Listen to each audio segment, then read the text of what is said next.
রাইস্টার খুব ভোরে ঘুম থেকে ওঠে, কারণ তাকে খেতে যেতে হতো। সে যখন দরজার কাছে এসে বাইরে তাকায়, তখন সে দেখে তার পাশের বাড়িতে একটা ট্রাক ড্রাইভার ট্রাক থেকে একটা খাট বের করে ঘরের ভিতরে নিয়ে যাচ্ছে। তারপর সে আবারও এসে ট্রাক থেকে একটা সোফা নিয়ে ঘরের ভিতরে নিয়ে গেল। এরপর বাড়ির মালিক ট্রাক ড্রাইভারকে মালামাল নিয়ে আসার জন্য অনেক টাকা দিয়ে দেয়। তারপর টাকা নিয়ে ট্রাক ড্রাইভার ট্রাকে উঠে গাড়ি চালিয়ে সেখান থেকে চলে যায়। এটা থেকে রাইস্টার মনে মনে ভাবে, রোদে সারাদিন খেতে কাজ করার চেয়ে ট্রাক চালিয়ে আরামে বসে টাকা ইনকাম করা অনেক ভালো। এই চিন্তা করে সে মাঠের দিকে রওনা হয়। মাঠে পৌঁছে ট্রাক কেনার জন্য সে রোদের মধ্যে হাড় ভাঙা খাটুনি খেটে গমের ফসল তোলে। এরপর সে গম ট্রলিতে ভরে ফ্যাক্টরিতে বিক্রির জন্য বেরিয়ে পড়ে। সে গমের বস্তা নিয়ে একটি ফ্যাক্টরিতে পৌঁছায়। ফ্যাক্টরির মালিক কম দাম দেওয়ার জন্য বলে, গম ভালো না, এতে অনেক ময়লা আছে। কিন্তু এই কথা বললেও সে রাইস্টারকে গমের ভালোই দাম দেয়। টাকা নিয়ে রাইস্টার ট্রাক কেনার জন্য বেরিয়ে পড়ে। সে আজ্জু ভাইয়ের ট্রাকের শোরুমে যায়। রাইস্টার জমানো টাকা বাড়িয়ে বলে, আবে চল একটা ট্রাক প্যাক করে দে। তখন আজ্জু ভাই রেগে গিয়ে বলে, আবে এটা কি কোনো 150 টাকার মিষ্টি যে তোকে আমি 100 টাকায় প্যাক করে দেবো? তোর বাপ কোনোদিন ট্র্যাক কিনেছে? চল এখান থেকে বের হ। তার আগে গাইস, আমাকে একজন পাবজি প্লেয়ার চ্যালেঞ্জ দিয়ে বলেছে ফ্রি ফায়ার থেকে নাকি পাবজির দর্শক অনেক বেশি বেড়ে গেছে। আজকে আমি এটাই দেখবো, তোমাদের বেশি কিছু করতে হবে না। তুমি যদি একজন ফ্রি ফায়ার প্লেয়ার হয়ে থাকো, ফ্রি ফায়ারকে মন থেকে ভালোবাসো, তাহলে ভিডিওতে লাইক করে চ্যানেলটিকে সাবস্ক্রাইব করে দাও। আর যদি পাবজিকে ভালোবাসো, তাহলে কমেন্ট সেকশনে কালো লাভ দাও, এবং ফ্রি ফায়ারকে ভালোবাসলে কমেন্ট সেকশনে লাল লাভ দাও। আজকে আমি দেখবো কার অডিয়েন্স বেশি। অপমানিত হয়ে রাইস্টার আরো টাকা ম্যানেজ করার জন্য সেখান থেকে বেরিয়ে পড়ে। রাস্তার সাইডে সে একটি ব্যানারে দেখে যে এক চোরা কারবারের লোক মদ পাচারের সময় সোলারার সীমান্তে ধরা পড়েছে। সে সরাসরি সেই বিপজ্জনক চোরা কারবারের আস্তানায় গিয়ে পৌঁছায়। রাইস্টার চোরা কারবারিকে থামিয়ে বলে,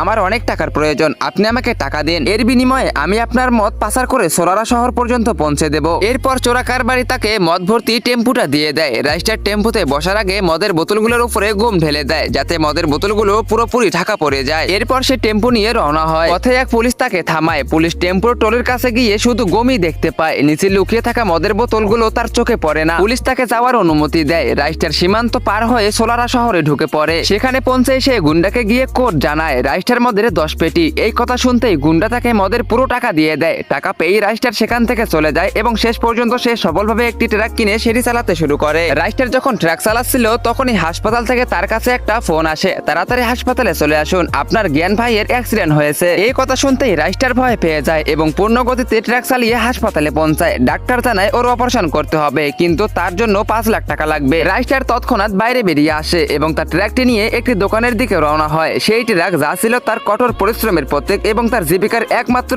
অবলম্বন।